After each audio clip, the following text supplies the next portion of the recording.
Hey everyone, Mah-Dry-Bread here. Dragon Ball Z team training with only Krillin was absolutely brutal, so let's do one that could be even harder. Today's the day that we figure out would I be able to beat Pokemon Red with a team of only one Zubat.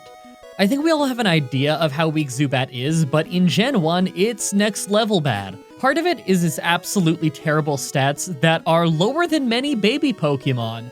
But what really makes it useless is this moveset. The only move that we can learn that has the same type attack bonus, even with TMs, is Wing Attack, a move that in Gen 1 was identical to Peck. Leech Life is resisted by almost everything and is incredibly weak. Bite is normal type in Gen 1, and our only good move will be Confuse Ray, not that Confusion is the most reliable effect. Like always, I'm writing the script as I go through with the challenge, so all of this part is being written before I've started. Everyone comment down below and guess if I can win or not. I'm gonna just flat out guess that I can't beat the game. If this was Fire Red, then I'd have some pretty good moves and held items, but this is Gen 1. Zubat is just awful in Gen 1. Let's explain the rules. In combat, I can only use Zubat. I'll need other Pokemon to use HMs, but I won't be allowed to use any of those Pokemon in battle. No glitches or exploits, no items in battle, only Pokeballs and items outside of combat are allowed. Also, if you enjoyed the video, be sure to like, subscribe, and ring the bell for more. Let's do this. So right off the bat, I use the Universal Pokemon Randomizer to replace Bulbasaur with Zubat so that we can do the whole run with it. I picked Bulbasaur to replace so that our rival would have Charizard, the hardest starter for me to fight in this run. I named my Zubat, Zubat.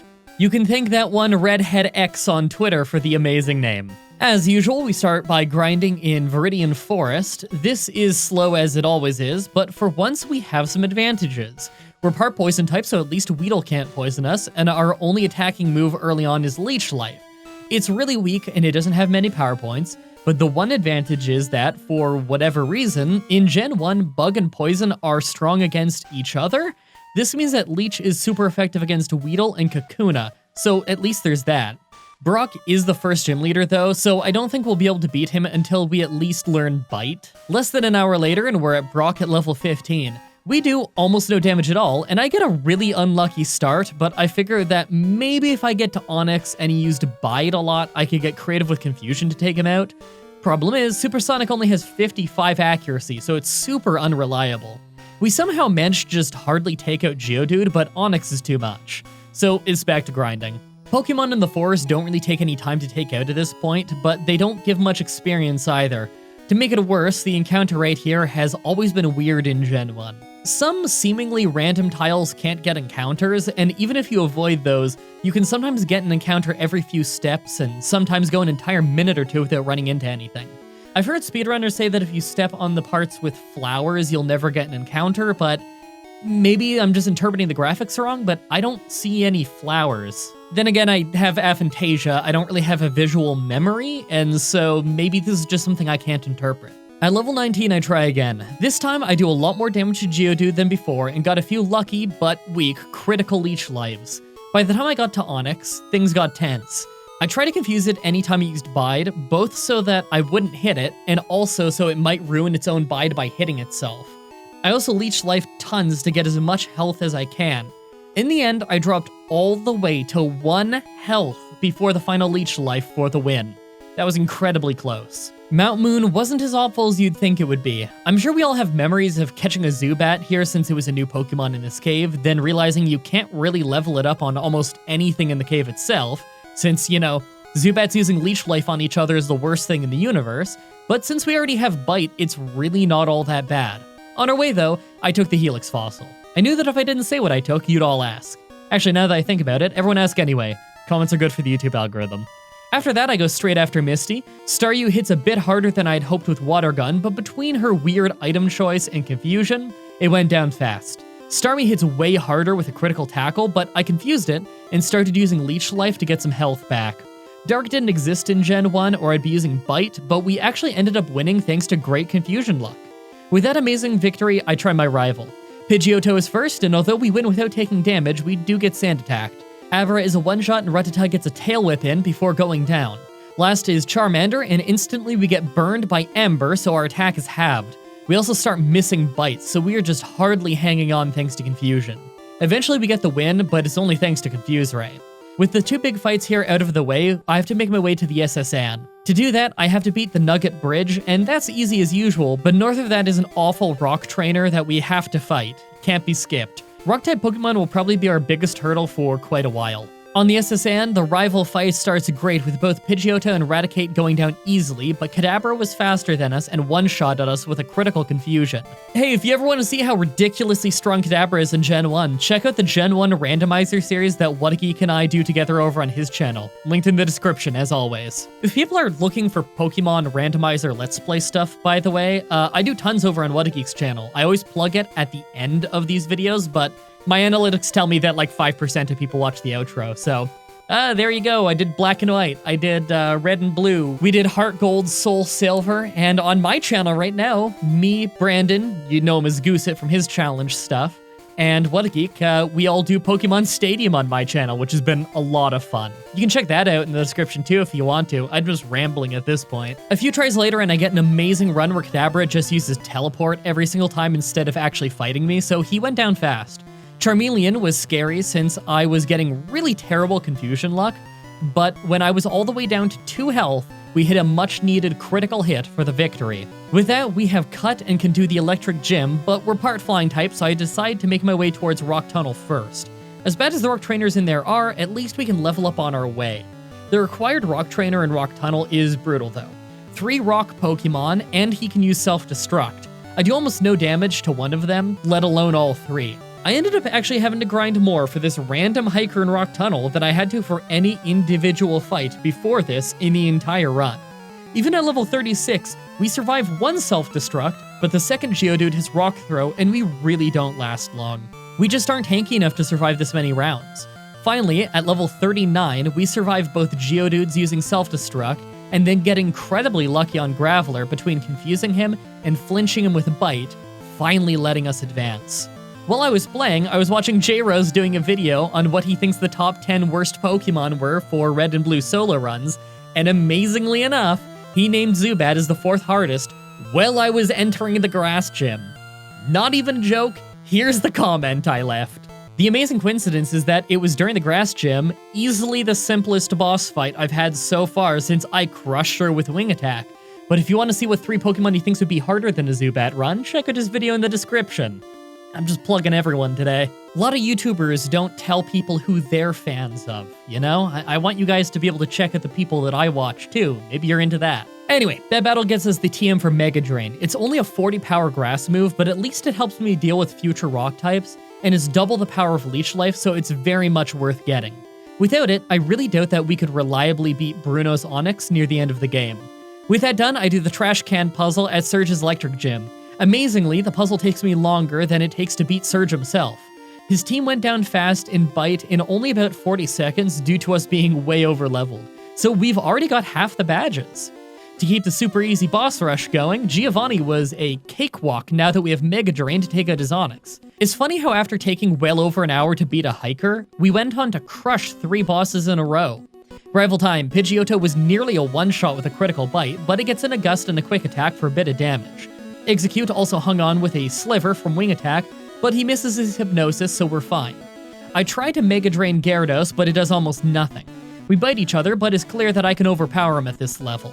Kadabra also goes down in 1 bite. I'm lucky because he'd really be able to mess me up. Last is Charmeleon, but all it takes is 1 critical bite to win. After that wild bit of success, I go ahead and grab the Strength and Surf HMs. I honestly didn't see it coming at all that we'd have such an easy time with so many big fights, but I don't think it'll last very long. I predict that as soon as we start having to fight some really fast psychic types like Alakazam, we're gonna get brick-walled hard. Anyway, on to Koga's Poison Gym, and you'd think this would be easy, but this takes tons of tries. If he hits us with even 1 smoke screen, we're gonna miss too many bites to realistically win this fight. Koga's Pokemon sometimes end up losing when they easily could have beaten us thanks to him using X attacks at the worst possible times. But we still ended up losing this attempt thanks to his last Pokemon using Self-Destruct, and we lose on a tie. I go back to Cycling Road to get to level 50. Here's our stats. They are really, really low. Maybe if Koga doesn't hit us too much, then I can survive a Self-Destruct, but honestly, I'm skeptical. I give it a few more tries, but it mostly just goes the same way. This time, though, we get to bite the final Weezing a few times and see that we do very little. I was 1 bite away from winning when he used Self-Destruct, and that was with great confusion luck. Failing that, I decided that grinding up on trainers in Silphco was the next best option. I'll try fighting a rival here, but I really doubt that we'll beat him before we beat Koga. First is Pidgeot. We get sand attacked early, and I am already filled with dread. We're at half health by the time we take it down. Second is Execute, and we are missing like crazy. We're really lucky that he's just spamming Reflect, a move that doesn't do anything if spammed, but it still takes way longer than it should to take him down thanks to missing so much. He was spamming Reflect, by the way, because he thinks I'm poison and he's using a Psychic move, even though it doesn't damage me. Gen 1's bad about that. Finally, it's Gyarados, and we don't last long. Dragon Rage always does 40 damage, and that's just too much for us to handle for long. Back to Koga, and now that we're quite a few levels higher, I managed to get to Weezing without taking a hit, and his Self-Destruct only does 99 damage. Yes, I know, only 99. So we managed to hang on and get ourselves another badge. With that done, I go to Cinnabar Island and start fighting all the fire trainers in the gym. Some of them actually really messed us up, but we need whatever levels we can get, and we're a little low on places with trainers where we haven't actually fought them yet. I doubt I'm ready for Blaine, but I'm willing to try. Fire gym time. Growlithe hits himself in confusion right away, but right after it just spams agility thanks to it thinking that it's super effective, so I just bite it down. Ponyta hits itself twice, so it never gets an attack in. Rapidash loses half of its health, but then catches us in a fire spin, a move that's like Rap in Gen 1, so we're locked. In the end, we ended up taking a Tail Whip, but we knock it out. Last is Arcanine, and it's just spamming Roar, a move that does nothing in trainer battles in Gen 1. It easily could have taken us out, but for whatever reason, it just uses Roar over and over. Blaine's AI is usually bad, but I have never in my life seen it be this bad. Now it's back to the brick wall that is our rival. Pidgeot goes smoothly, with us hardly taking damage between confusion and flinching. Execute only uses Reflect, so we two-shot him easily. Gyarados got a Leer in, but nothing more thanks to another flinch. Alakazam gets confused, hits himself, almost goes down to bite, then we take him out with Psybeam before we finish him. If that was a crit, we'd lose. Last is Charizard, and I thought I was doomed, but he used Rage, a terrible move in Gen 1 that does very little damage and locks you into only doing it, so we managed to get the win with only 31 health left. With that done, it's a borderline sweep on Giovanni since he's never as bad as the rival fight before him. It's time to mop up some gyms with this hilarious Sabrina fight. Kadabra goes down in one bite, Mr. Mime hangs on and hits Confusion for almost 50 damage before going down. Venomoth hits a critical Psybeam to get us all the way down into red health before going down, and last is Alakazam. Even with us having almost no health, he Psywaves us twice, bringing us down to 2 health before we win. Psywave does random damage, and he rolled insanely badly twice. If he used any regular move, he'd win. This is why I never use Psywave. Finally, we can go straight to the final gym, Giovanni's Ground Gym. Right on is an easy one-shot with Mega Drain, and second is Dugtrio. Right away, we get hit by Sand Attack, and he actually hangs on for Mega Drain. We have a speed tie though, so after missing a Mega Drain and him using a guard spec for some reason, we managed to finish him off. Nidoqueen gets in a Tail Whip and a Scratch for a little damage before going down. Nidoking managed to do some real damage though with Tackle and Horn Attack thanks to our tons of misses. So we only have 8 health left when we knock him out. Last is Rhydon, but we hit our Mega Drain to bring him to a Sliver, and Horn Drill didn't work, so we get a narrow victory. We have to fight our rival again before the Elite Four, but it's clear we're not strong enough. Pidgeot goes well, but that's only because he spams Agility due to the bad Gen 1 AI. Agility is also a psychic move, and so once again, he's just spamming that, thinking it'll be super effective. Rhyhorn is a one-shot since we have Mega Drain, and Execute is when it goes downhill, with him Leech Seeding us. Leech Seed is pretty much a death on a single Pokemon run. Gyarados hits a Hydro Pump right out of the gate, and he took a bunch of hits, so he did a ton to us before he went down. By the time Alakazam came out, we already had such low health. Honestly though, if we had shown up at full health, he'd probably still just outspeed us and one-shot us. We have to grind hard. We actually don't have many trainers around and the Versus Seeker didn't exist yet, so I mostly fight the trainers in the water near Cinnabar, as well as in the wild Pokemon from Seafoam Island. The experience is mostly good, although it does take a couple of minutes just to get back here after each Pokécenter trip. Even after leveling up all the way to level 70 though, I still got to Alakazam at about half my health and instantly got taken out by a 100 accuracy move. My only chance is to keep leveling up until I'm faster than Alakazam. Finally, 10 tries later, at level 75, I get a run where I got to Alakazam at full health, and Confusion got him to hit himself, so he didn't just one-shot me with a critical Psychic like usual. Charizard was last, and I thought I was doomed when he crit me with a Flamethrower and burned me, so my attack is cut in half, but I did manage to bite him down and win this awful fight. By the time I get to the Elite Four, thanks to a bit of grinding, we're at level 80. Our stats are still terrible, and I really doubt that we can beat the Elite Four like this. If we're not faster than our rivals Alakazam at the end of the game, we're just doomed. I decide to keep grinding. It's not too bad in Victory Road since we can one-shot the powerful rock types for a lot of experience, but it's still slow. I used 2 power point ups on Mega Drain to try and help out.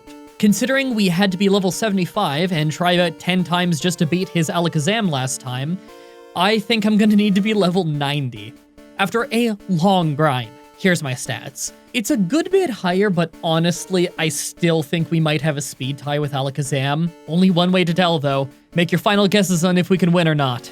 Let's do this. First is Ice Trainer Lorelei. Dugong is first, and I'm not doing as much damage as I want. I try my usual strategy, but he just sleeps early, so I forgo Confuse Ray and just spam him down in his sleep. Cloyster hits us with a big Aurora Beam and dropped our attack before we can finish it with Mega Drain. Slowbro is a special tank, but I still try for Mega Drain, and it heals up pretty well. He uses Amnesia, so I just tried biting him, but we're doing very little damage. He spammed Amnesia until he went down though, so we finished him. It's probably the Psychic thing again. Jinx hits a big Ice Punch, but we still get the knockout, and last is Lapras.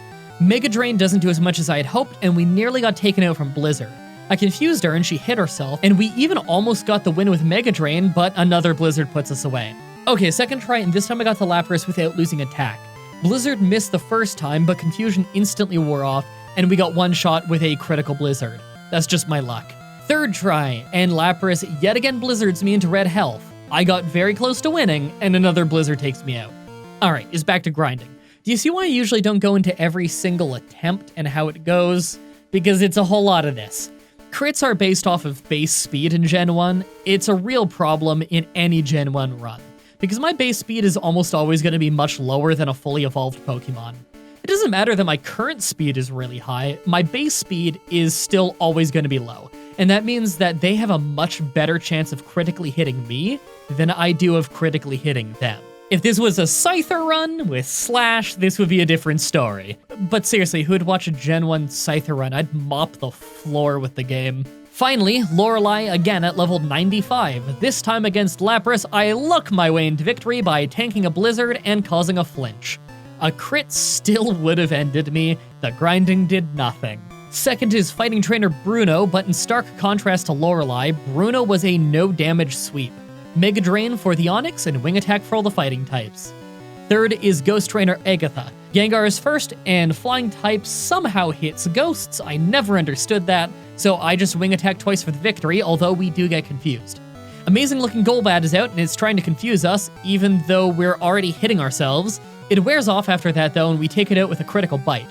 Haunter is a one-shot with a crit, and Arbok is next. It hardly hurts us with Acid, and 2 bites get it to a Sliver, as it switches to Gengar for some unknown reason. I confuse him, Wing Attack him for big damage, take a huge Nightshade, then finish him off. After that, I easily finish off the sliver of Arbok's health for knockout. Between fights, I heal up with items and use an Ether on Bite since items outside of combat are allowed in the rules. Yes, I say this every time because when I don't, people who skip the rules think I cheated. It's really annoying. Fourth is Dragon Trainer Lance, and this goes exactly how you'd expect. Gyarados I have to fight normally, and he hits a big Hyper Beam early, but thanks to him needing time to charge, we get in our bites and wing attacks for the knockout. Next is Dragonair, and both his Dragonairs and Dragonite, who could probably take us out, never fight us because once again in Gen 1, they're just using agility because it's psychic and we're poison, and they don't realize it doesn't hurt us. Aerodactyl still hits us incredibly hard with Hyper Beam, but thanks to a critical Mega Drain and his recharge time, he still goes down easily. Last is Dragonite, but of course he just spammed agility, so Lance was really easy. Finally, the Pokemon Champion. Pidgeot instantly went for a Sky Attack, so I confused him, hoping it wouldn't complete, but he hit me anyway for a ton of damage. Sorry for the flashing lights, by the way, Gen 1 always auto-turns on animations for the final battle. A few bites took him out. Alakazam easily would have one-shot us if he was faster, but we hit a bite, He wasted time with Reflect, and we finished him off. Rhydon was an easy one-shot with Mega Drain, so now we're back to full health, and next is Executor. Wing Attack does big damage, but he puts us to sleep fast and spams his incredibly weak Barrage. We woke up instantly and took him out, so that was lucky. Gyarados got confused and hit himself in confusion, missed a Hyper Beam, then nailed the second one to bring us to almost exactly half health as we take him out. Last is Charizard, and as always, we hang on entirely because he picked the wrong move, locking himself into Rage when he could have easily just taken us out with, I don't know, Flamethrower. That gets us in the Hall of Fame. For as hard as Zubat was to use, Confuse Ray really is a lifesaver. If I didn't have that move, I think this challenge might not have been possible. I'm thinking that I might do another Eevee run for the next Saturday's Pokemon Challenge, because you guys are always asking for more of those, and the last Eevee one was pretty fun. As always though, I'm looking forward to your suggestions in the comments and on Twitter. Subscribe, ring the bell, stay tuned. If you want to see me do more Pokemon challenges like this, please let me know in the comments or on Twitter. I can always use more ideas from you guys on what I should do next. Also, check out the playlist in the description to watch all of the Pokemon challenges that I've already uploaded. There's tons. If you guys want to see more Pokemon stuff from me, my friend Whatageek and I are doing a Gen 1 randomizer over on his channel linked in the description, and me, Whatageek, and Goosit are all playing Pokemon Stadium on my channel, also linked in the description. Also, come to the Twitch TV streams and tell me that this video sent me. It's always cool to hear how you found the channel. Thank you everybody so much for watching, and until next time, have a nice day.